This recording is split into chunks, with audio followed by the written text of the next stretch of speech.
अस्सलाम वालेकुम, welcome back again. आज हम केमिस्ट्री पार्ट 1 चैप्टर नंबर 8 के लेक्चर नंबर 14 को डिस्कस करेंगे।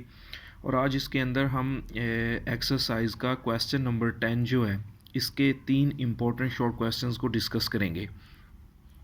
बेटा शॉर्ट क्वेश्चन कुछ इस वे में है, वो कहता है the change of volume disturbs the equilibrium position for some gaseous phase reactions but not the equilibrium constant. Why?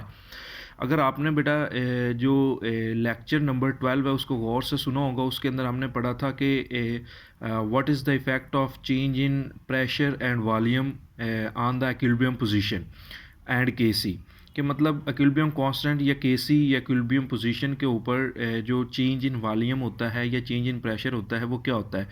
उसके अंदर हमने ये देखा था कि जब हम वॉल्यूम को चेंज करते हैं या प्रेशर को चेंज करते हैं तो इक्विलिब्रियम पोजीशन चेंज हो जाती थी, मतलब कि वो फॉरवर्ड डायरेक्शन में जाती थी या रिवर्स डायरेक्शन में जाती थी।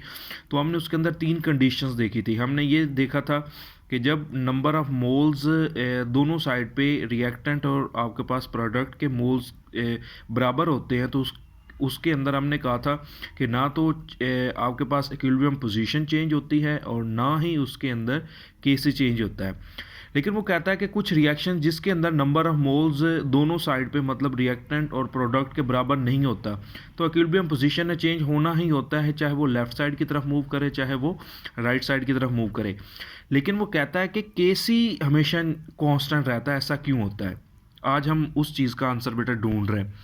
वो कहता है the change of volume disturbs the equilibrium position for some gaseous phase reaction which do not have equal number of moles of the reactant product. वो कहता है कि आपके पास जो वॉल्यूम को चेंज करने से आपके पास इक्विलिब्रियम पोजीशन चेंज इसलिए हो जाती है, उन केमिकल रिएक्शन में चेंज होगी जिसके अंदर number of moles of reactant are not equal to number of moles of product, मतलब दोनों रिएक्टेंट और प्रोडक्ट के अंदर मोल्स की तादाद बराबर नहीं होगी। ठीक हो गया, उसके अंदर इक्विलिब्रियम पोजीशन चेंज होती है। लेकिन वो कहता है केसी कांस्टेंट रहता है। केसी क्यों कांस्टेंट रहता है वो हमने सीखना है। वो कहता है because change in volume pressure is change to kept KC constant. अब इस लाइन का मतलब क्या है? देखो बेटा हमने पढ़ा था कि जो हमारे पास प्रेशर होता है बेटा ये इन्वर्सली प्रोपोर्शनल होता है वॉल्यूम के। ठीक हो गया, इसका मतलब क्या है? वो कहता है बेटा केसी हमारे पास एक न्यूमेरिकल वैल्यू होती है, ये हमने पढ़ा है, जिसके अंदर concentration of product over concentration of हम लोग रिएक्टेंट लिखते हैं। वो कहता है केसी की एक वैल्यू क्यों नहीं चेंज होती वॉल्यूम चेंज करने से? क्योंकि वो कहता है वॉल्यूम जब चेंज होता है ना, आपके पास वॉल्यूम इस अंदाज में चेंज होता है कि प्रेशर उस अंदाज में वो भी चेंज हो जाता है। मतलब वॉल्यूम अगर बढ़ता है तो प्रेशर आपके पास क्या हो जाता है, कम हो जाता है। इसलिए केसी की जो आपके पास जो वैल्यू होती है वो क्या रहती है, कांस्टेंट रहती है।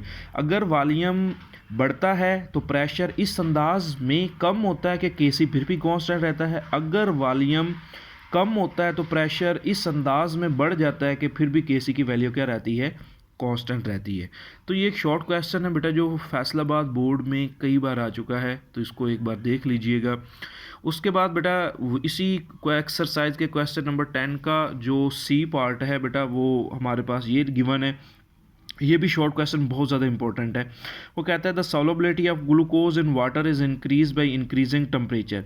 वो कहता है कि जब हम ग्लूकोज चीनी को पानी में हल करते हैं, वो कहता है उसकी जो सॉल्युबिलिटी होती है वो बढ़ जाती है टेम्परेचर बढ़ाने से। मतलब हम पानी को गर्म करते हैं ना तो ज़्यादा चीनी हम डिज़ोल्व कर लेते हैं। ऐसा क्यों होता है? ये हमने बेटा effect of change in temperature on equilibrium constant उसके अंदर हमने पढ़ा था। दो तरह के केमिकल रिएक्शन होते हैं, एक होता है एंडोथर्मिक और एक क्या होता है, एक्सोथर्मिक। तो इसके आंसर में हम एंडोथर्मिक को डिस्कस करते हैं। एंडोथर्मिक केमिकल प्रोसेस एक ऐसा होता है जिसके अंदर हीट ऑब्जर्व होती है। तो वो कहता है कि जब चीनी को ग्लूकोज को हम पानी में हल करते हैं तो हीट ऑब्जर्व होती है। इसका मतलब ये कौन सा रिएक्शन होगा, एंडोथर्मिक रिएक्शन होगा। और हमने पढ़ा है कि एक ऐसा केमिकल रिएक्शन जिसमें एंडोथर्मिक केमिकल रिएक्शन हो रहा होता है उसमें टेम्परेचर बढ़ाने से रिएक्शंस फेवर देगा एंडोथर्मिक, मतलब फॉरवर्ड डायरेक्शन में मूव करेगा। इसका मतलब क्या है ये समझिएगा बेटा। आपके पास ग्लूकोज है C6H12O 6। आपको पता है कि चीनी सॉलिड में होती है, ये रही सॉलिड के अंदर। आपने इसको क्या किया बेटा, टेम्परेचर बढ़ा दिया, मतलब सॉलिड से बेटा लिक्विड में कन्वर्ट करने के लिए C6H12O6 एक्वस, मतलब पानी में उसको लिक्विड में कन्वर्ट करने के लिए हीट अब्जॉर्व कर रहे हैं। तो इसका मतलब क्या है कि सॉलिड से लिक्विड में जाके फॉरवर्ड डायरेक्शन में जाएगा, तो टेम्परेचर बढ़ाने से चीनी ज़्यादा हाल पानी में इसलिए हो जाती है क्योंकि ये एक एंडोथर्मिक केमिकल रिएक्शन है। और एंडोथर्मिक केमिकल रिएक्शन में हमने पढ़ा है टेम्परेचर बढ़ाने से वो उसी डायरेक्शन में जाएगा, मतलब फॉरवर्ड डायरेक्शन में जाएगा। तो यही वजह होती है कि वो कहता है कि टेम्परेचर बढ़ाने से जो चीनी होती है, ग्लूकोज होती है, उसकी जो सोलबिलिटी होती है वो क्या होती है, बढ़ जाती है। अब तीसरा बेटा इसका शॉर्ट क्वेश्चन जो एक्सरसाइज के क्वेश्चन नंबर 10 का बी पार्ट है वो है change in temperature disturbs both equilibrium position and equilibrium constant Y.